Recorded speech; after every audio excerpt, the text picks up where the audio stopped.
अब पुण्यात्माओं, जब तत्व ज्ञान है ये तो ऐसा है कि और ज्ञान सब ज्ञानड़ी, ये तत्व ज्ञान सो ज्ञान, और जैसे गोला तोब का करता चले मैदान।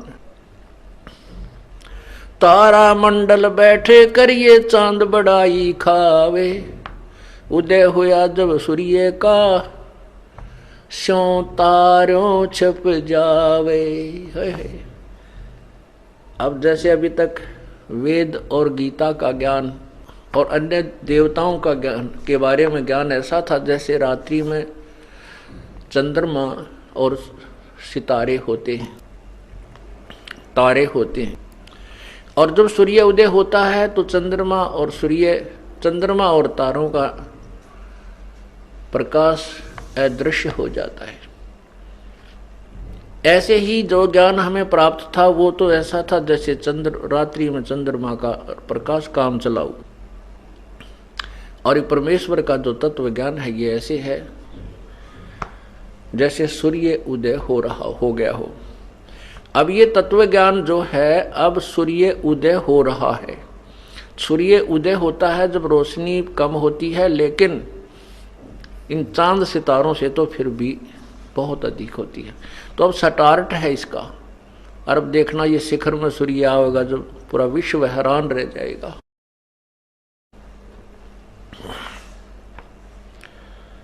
हमको चीनन पर है जिंदा, कैसे मिटे प्राण दुख दुंदा। इस प्राणी के दुख कैसे कटेंगे? ऐसे कल्प करो गुरु राया, जैसे अंधेरे लोचन पाया।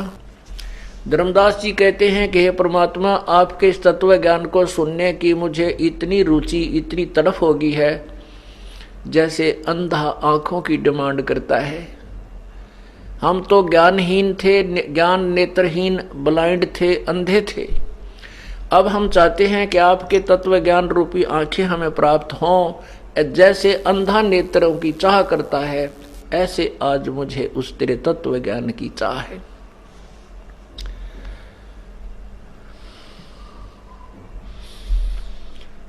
ऐसी कल्प करो गुरु राया, जैसे अंधेरे लोचन पाया। लोचन माने आंखें। ज्यों भूखे को भोजन भासे, क्षुधा मिटे कल्प तेरा से है। जैसे जल पीवत तिस जाई, प्राण सुखी हो तृप्ति पाई। जैसे निर्धन को धन पावे, ऐसे सतगुरु कल्प मिटावे है। कैसे पिंड प्राण निस्तर ही, ये गुण ख्याल परख नहीं पर ही।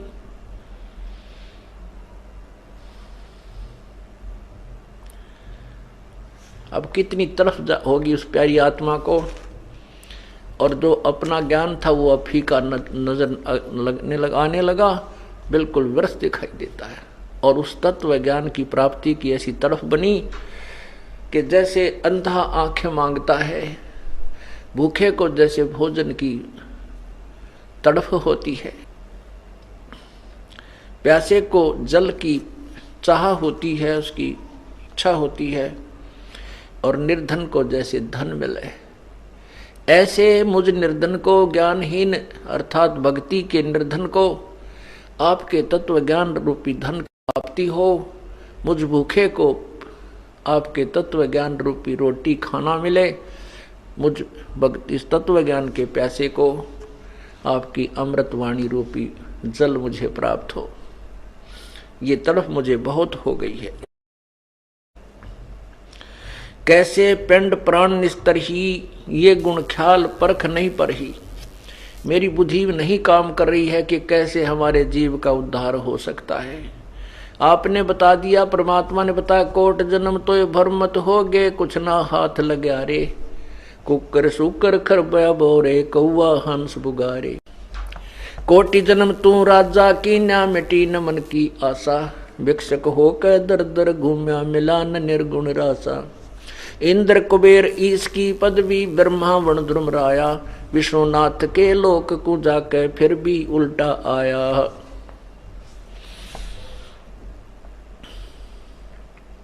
असंग जन्म तो मरता होगे, जीवित क्यों न मरे रे।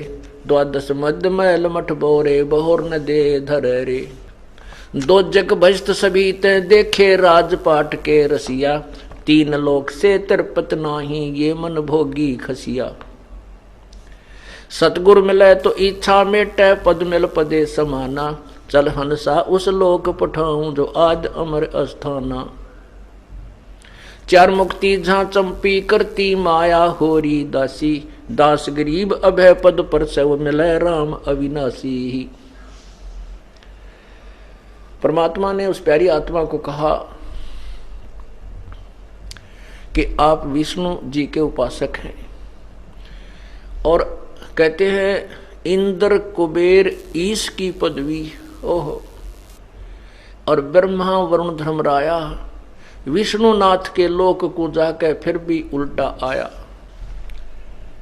परमात्मा ने उस प्यारी आत्मा को निर्णय दिया कि जैसे आप विष्णु लोक में जाना चाहते हो, वहां जाकर भी फिर आपका पुनर्जन्म होगा इस पृथ्वी पर, और आपके पाप के आधार पर हो सकता है पशु बनो, पक्षी बनो, या विषैले कोई सर्प बनो। ये सभी योनियां तुमको भोगनी पड़ती है। आप तो केवल विष्णु लोक अर्थात दूसरे स्वर्ग आदि की चाह रखते हो। ये तेरे ब्रह्मा विष्णु महेश कुबेर और ये सब, ये भी नाश में आते हैं, इनकी भी मृत्यु होती है।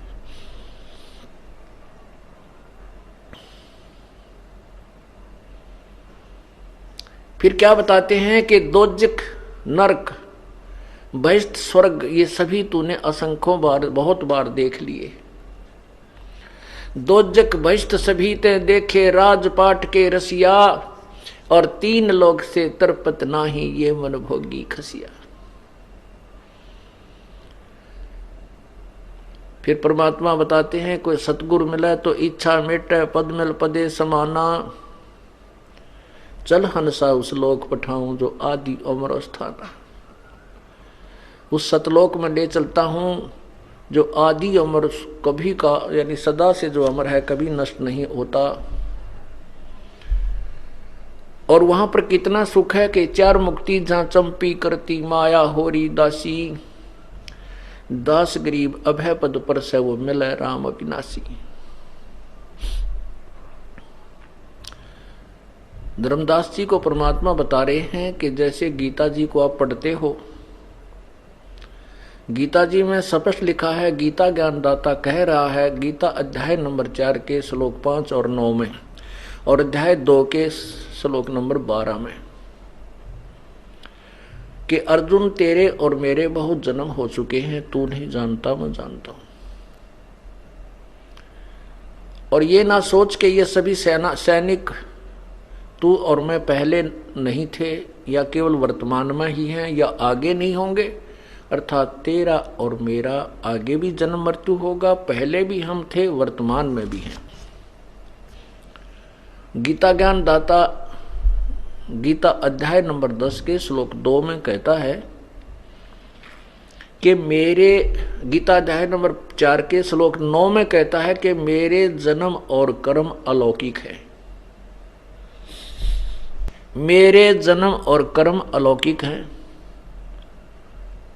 अब जैसे इस काल की मृत्यु और जन्म कैसे होते हैं, ये थोड़ा सा वर्णन अब देना पड़ेगा,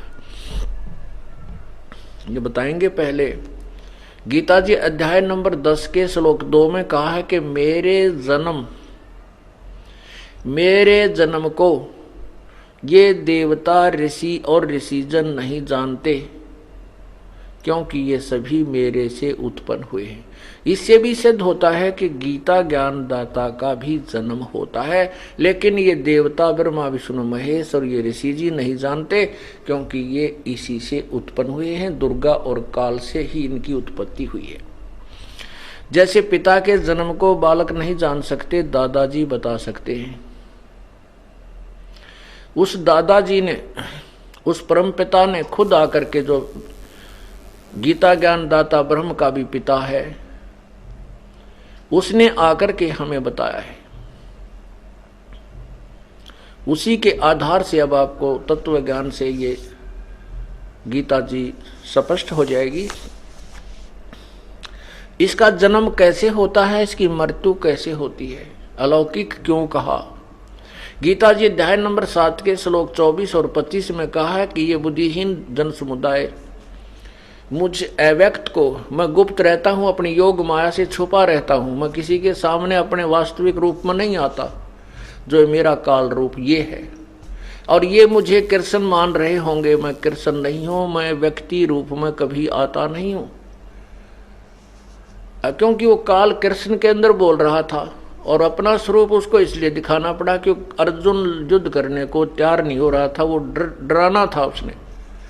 अर्जुन कांप कर डर कर भयभीत होकर के स्वीकार कर लेता है कि मैं युद्ध कर लूंगा। उसको पता था कि यदि ये रूप फिर दिखा देगा मेरा हार्ट अटैक हो जाएगा, और ये भगवान खूब चाहता है कि युद्ध हो, तो स्वीकृति लास्ट में देनी पड़ी, लेकिन कुछ प्रश्न उत्तरी करता रहा।